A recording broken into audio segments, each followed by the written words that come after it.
Anthony Edwards. Yeah. We're told is the Michael Jordan of the NBA. I changed my mind. Really? Talent-wise, he is. When I saw him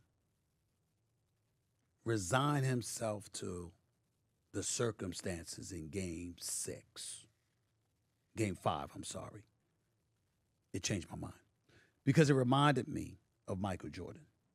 I remember when Pat Riley with the Knicks would take a 250-pound forward named Anthony Mason and he'd put him on Michael Jordan.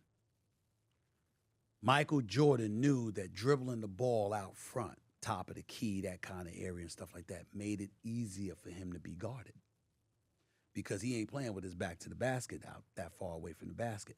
So you can guard him and you can anticipate what direction he's going in, et cetera, and it wasn't that much on you.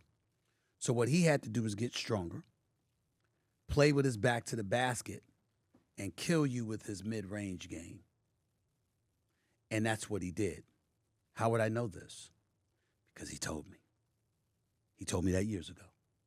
And what when he was telling me that, he was marveling at the greatness of Kobe Bryant because he looked at Kobe, and Kobe, he never had to tell Kobe that. Kobe watched his tapes and figured it out. That was the student that Kobe was. I see a phenomenal talent who has the potential to be the face of the league if he really, really wants it, an Ant-Man. What I didn't see was that. I didn't see a guy that said, this is what they're doing to me. Let me figure this out. Let me come at it this way. Let me try it this way. I didn't see a coach in Finch who made the necessary adjustments. I didn't see guys surrounding him that could put the ball on the floor after getting chased off the three-point line and pulling up and scoring off the pull-ups. You know the Minnesota Timberwolves were a postseason low of anybody, 32% from the field in pull-ups. The minute you chase them off the three-point line and you force them to pull up off the dribble, they don't make Nas Reed, Jaden McDaniels, Mike Conley Jr., people like that. They're set shooters. Yeah. They're not shooters off the dribble. Oklahoma City knew that. So Oklahoma City got up an Ant. Everywhere Ant went, it's like Vinny's sitting up there and Ant running down the court. He going to the rim. You know what I'm saying? You're just touching him, everywhere you go, just pushing him, making sure he was felt. And it demoralized him. And I saw it. And that's why I say not Let yet. me tell you what's scary Not right yet. now. This is what's scary right now. Mm-hmm. Story comes out that Michael Jordan wants to go be a commentator for the NBA. Yes, sir. NBC. And reportedly, it's going to be around $40 million annual deal. Mm-hmm. Makes him the highest paid guy, you know, et cetera, et cetera. Mm-hmm. Tom Brady, 37.5. A part of me as a fan sits here and says, dude, Michael? Mm-hmm. They must be doing this because the NBA desperately needs his help because it's lost viewership. Heck, people may watch the game to just hear his commentary and not even pay attention to the game, right? Mm-hmm. But if you would have told me 10 years ago, 5 years ago, Michael's going to come back and do commentating, I would say, Stephen A., I don't know if I can see that happening. Tell me your thoughts on this. Couple of things. Yeah. Number one, don't believe everything you read. NBA Countdown, ESPN, our ratings are up. Not down. Our ratings are up, okay? From a year ago, from 2 years ago. That's number one. Number two, linear television is one component. More eyeballs are transitioning to digital. And what people don't realize is just like you're doing this, like you're not on linear television. You guys have over 6 million followers. They're watching you. It's just not on linear. So when you see people, they're not watching. It's just like with me, when people, I guess I'm a rarity because, you know, First Takes ratings have, you know, been what it is and stuff like that. But I've got over 1 million subscribers on YouTube inside of 2 years. I watch you more than I watch the game. Yeah, I appreciate it. But what I'm saying to you is that they're watching me on digital.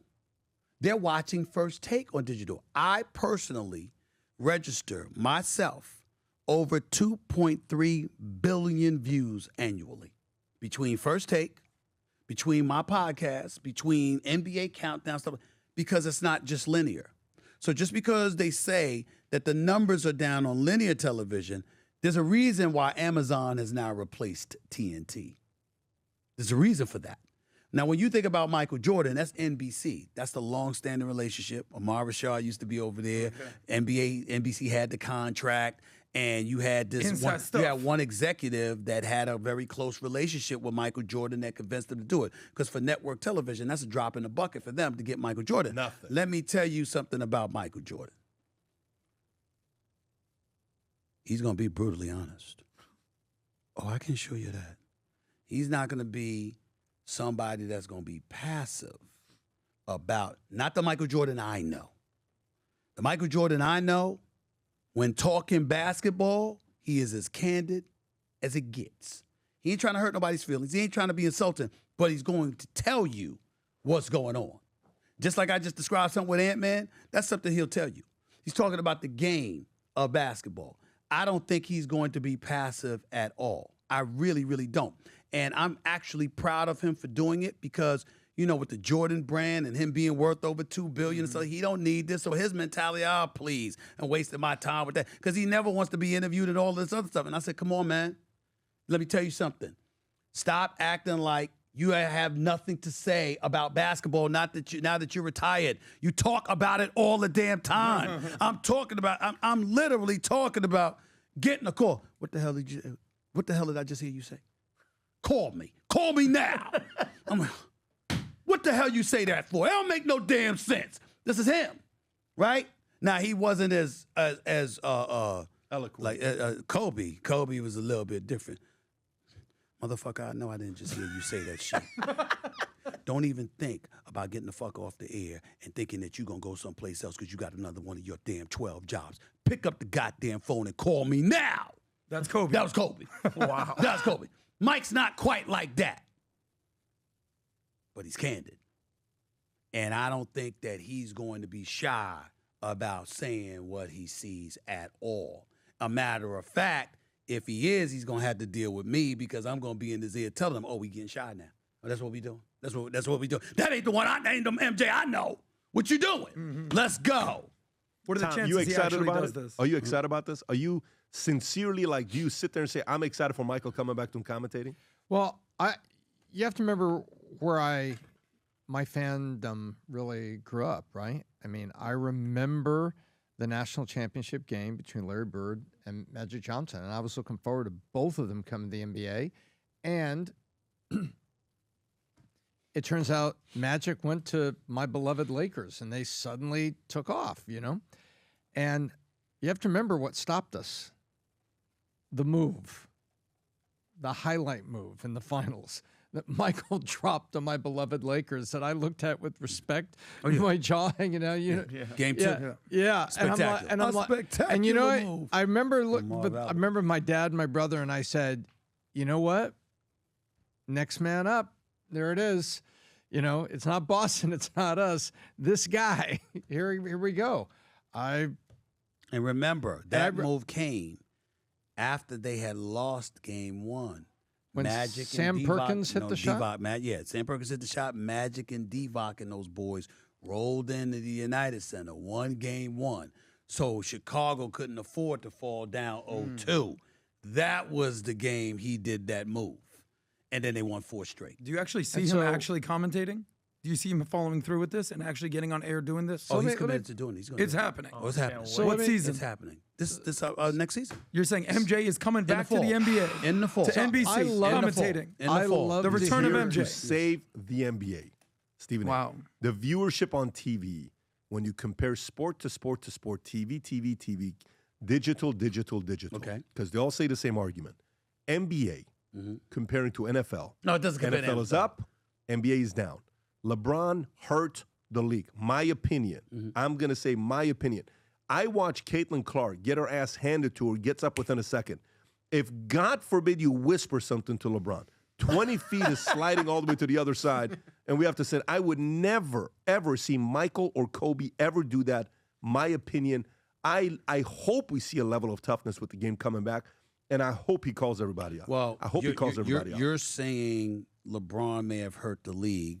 Fine. I can side with that, but not for the reasons you're articulating. The reason why is when he joined Miami. You had everybody trying to join with one another instead of competing against one another. That's the real reason. You understand? CP3 went to Houston.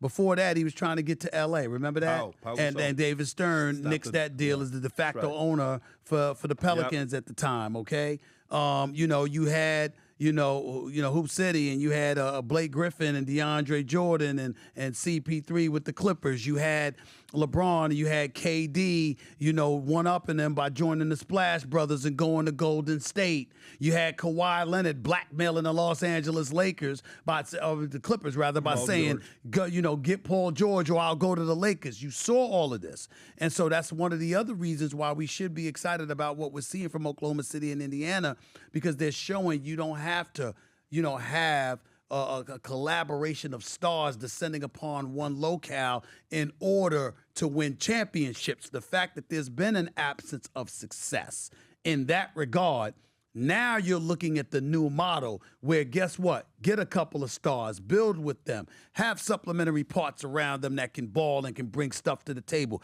Have leadership that's about team. You see Shai Gilgeous-Alexander doing an interview. You see his teammates surrounding him. You see Tyrese Halliburton, doing an interview. You see teammates showering him with water or, messing with him and stuff like that. You see camaraderie. Yeah. You see team, as opposed to a star standing head and shoulders and distant above everybody else. That's what you're seeing right now. Yeah, and I like it. I like seeing it. For those of you that believe the future looks bright and you go to the gym and you want to sport the gear and be part of the community that represents Future Looks Bright, here's a new gear that came out, athletic wear of Future Looks Bright, with our models. And guess who's in it? Vinny, Rob, going to play the Steven clip. don't give a shit about what I'm doing. Those Okay, are Vinny. 85-pound dumbbells. Okay, Nati. A good camera work right there. The second one right there is what your kids should have kept the video. It's Natalia. Oh, Great personality on that girl. There she goes.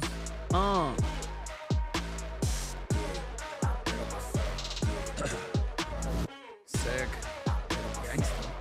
Looks good. Yeah, we remember her. Yeah. We remember her. All right, go to VTeamers.com. Place the order, first 100. Brother You're could going be to get an I Love struggling from VT. amnesia and remember that. It's just the truth. It's just the truth. I'm just talking Again, the truth. VTeamers.com. If you enjoyed this video, you want to watch more videos like this, click here. And if you want to watch the entire podcast, click here.